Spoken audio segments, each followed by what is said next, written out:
दोस्तों, ये कहानी एक ससुर और बहू के बीच की है। घर में शादी का माहौल होता है। घर मेहमानों से खचाखच भरा होता है।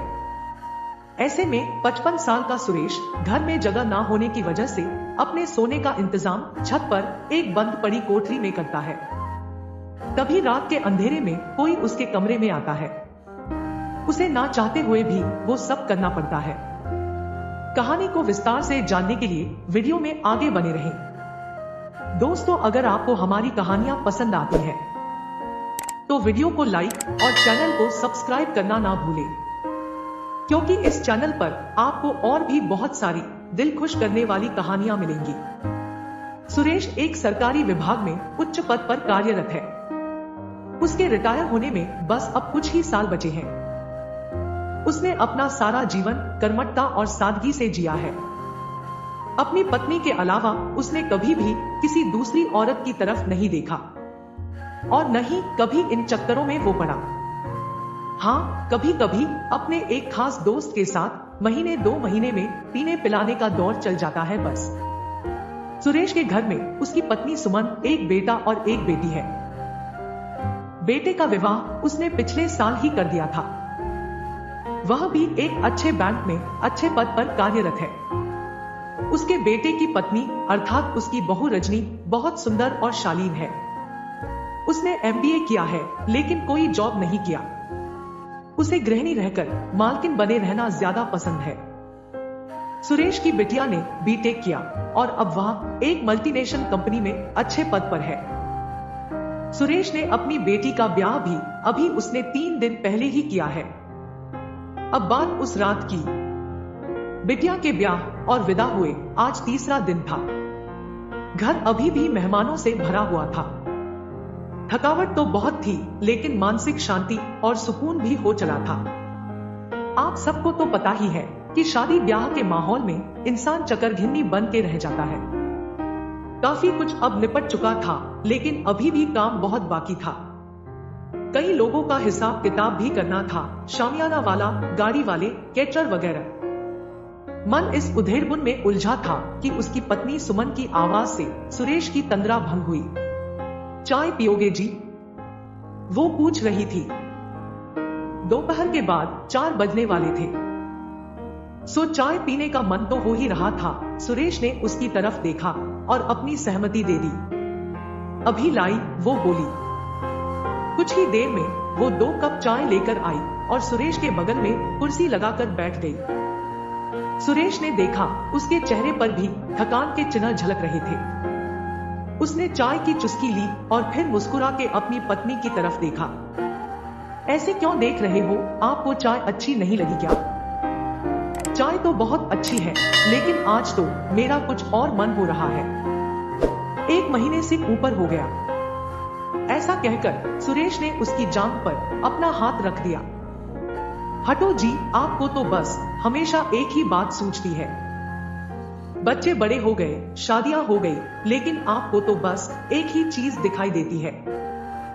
अब क्या करूं, तुम हो ही इतनी प्यारी। सुरेश ने उसे मक्खन लगाया। सब समझती हूं इस चापलूसी का मतलब, कहते हुए उसने सुरेश का हाथ अपनी जांघ पर से हटा दिया।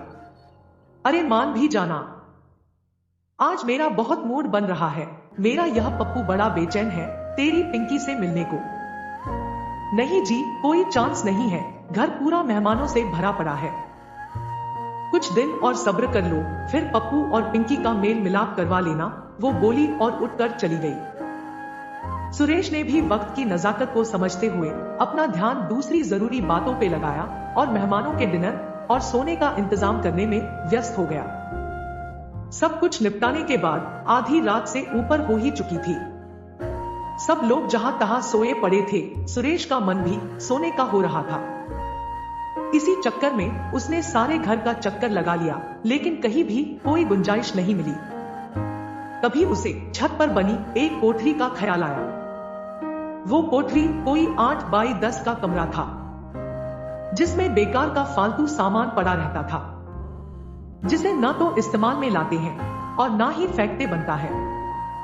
जैसे कि सभी के घरों में कोई ऐसी जगह होती है। वहीं सोने का मन बनाकर सुरेश ने गद्दों के ढेर में से 2 गद्दे और तकिए कंधे पे रख लिया और ऊपर छत पर चला गया। वो कोठरी भी अस्त व्यस्त पड़ी थी और मुसीबत यह थी कि वहाँ का बल्ब पता नहीं कब का फ्यूज हो गया था, तो वहाँ रोशनी का भी कोई इंतजाम नहीं था। सुरेश ने जैसे तैसे करके वहाँ बिखरे सामान को खिसका कर इतनी जगह बना ली कि गद्दे बिछ जाएं। उसने अपना बिस्तर बिछा लिया और सोने की तैयारी की। दरवाजा बंद करने को हुआ तो देखा कि अंदर से बंद करने को कोई कुंडी या चटकनी वगैरह थी ही नहीं, इसलिए उसने किवाड़ यूं ही भिड़ा दिए और लेट गया। उस दिन पता नहीं क्यों उसे पूरे बदन में अजीब से मस्ती छाई हुई थी। हालांकि उसे थकान भी काफी थी, लेकिन उसका मन कुछ और करने का कर रहा था। उसकी बीवी ने तो पहले ही पल्ला झाड़ ही लिया था, लेकिन उसका अपना हाथ जगन्नाथ तो हमेशा से था ही। सब लोग नीचे सो रहे थे और सुरेश ऊपर की मंजिल पर अकेला उस कोठरी में, जहां किसी के आने की कोई संभावना नहीं थी।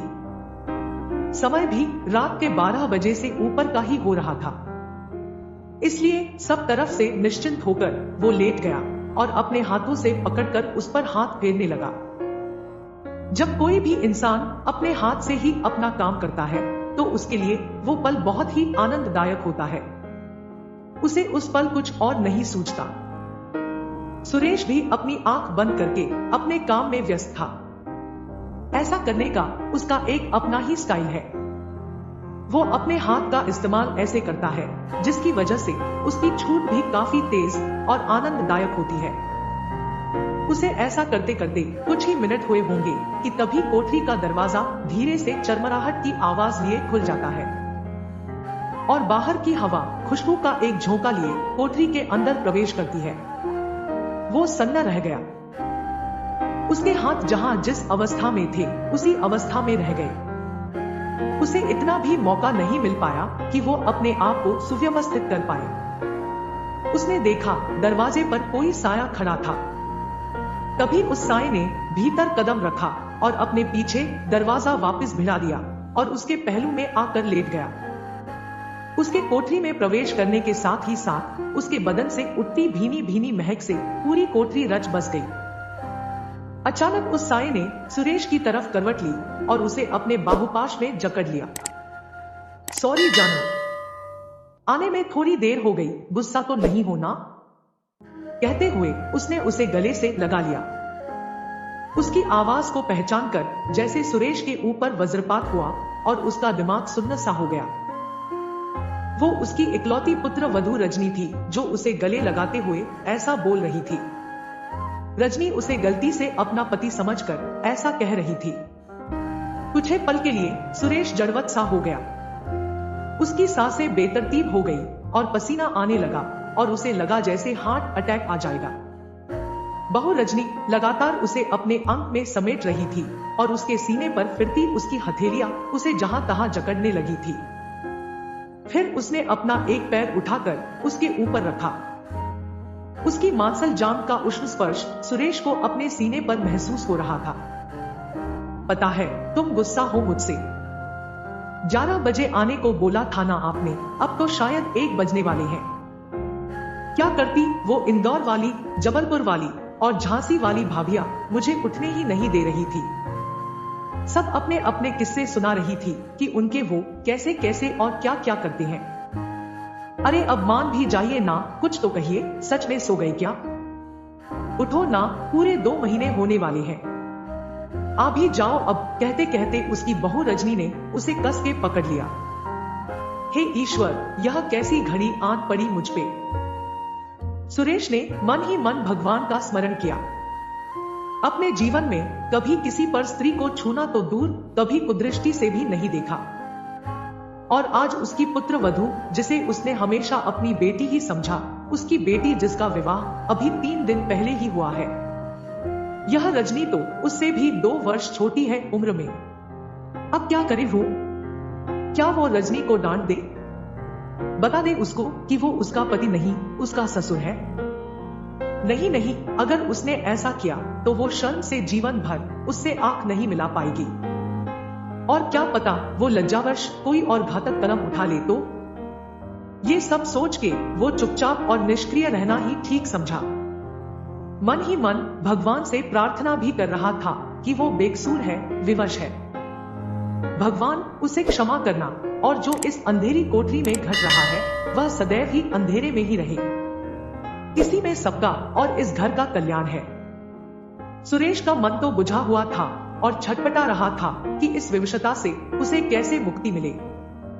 उसका मन अविचल था, उस पर उसका कोई वश नहीं रह गया था। अच्छा जी, आप तो बोल ही नहीं रहे, लेकिन आपके ये लल्लू जी तो कुछ और ही कह रहे हैं। देखो, मेरे आते ही ये कैसे खड़े होकर सैल्यूट मार रहा है मुझे। आखिर पहचानता है ना मुझे। कहते हुए वो क्रिया करते जा रही थी। सुनो जी, आज आपके ये लल्लू जी कुछ बदले बदले से क्यों लग रहे हैं मुझे, जैसे खूब मोटे और लंबे हो गया हो पहले से। वो उसे चिकोटी काटते हुए बोली। सुरेश क्या जवाब देता उसे, वो तो बस उस पर से ध्यान हटाने की कोशिश में अपनी सांसों पर ध्यान लगाए था। अचानक वह उससे अलग हुई और बोली, अब आ भी जाओ और मुझे तरसाओ मत। देखो, आपकी ये पिंकी कैसे रसीली हो के बह रही है। वो बोली और उसका हाथ पकड़कर अपनी जगह पर रख कर दबा दिया। सुरेश अभी भी क्रियाहीन और अविचल सा पड़ा था। हालांकि उसके संस्कारों पर अब कुछ और हावी होने लगा था। रूपसी कामिनी उससे लिपटी हुई उसे उकसा रही थी, मचल रही थी, आमंत्रित कर रही थी और झिंझोड़ रही थी। अब सुरेश से रहा नहीं जा रहा था। नैतिक और अनैतिकता के बारे में सोचकर उसका मन विद्रोह करने पर उतारू हो गया, लेकिन वो थी कि मानने का नाम ही नहीं ले रही थी। सुरेश को पुत्र वधू के रिश्ते का ख्याल आते ही वो रुक गया। सुरेश ने एक बार फिर अपना जी कड़ा करके संबंधों की मर्यादा तार तार होने से बचाने की कोशिश की और रजनी से खुद को छुड़ाया और दूसरी तरफ करवट ले ली, लेकिन होनी भी तो प्रबल थी। आज क्या हो गया है आपको?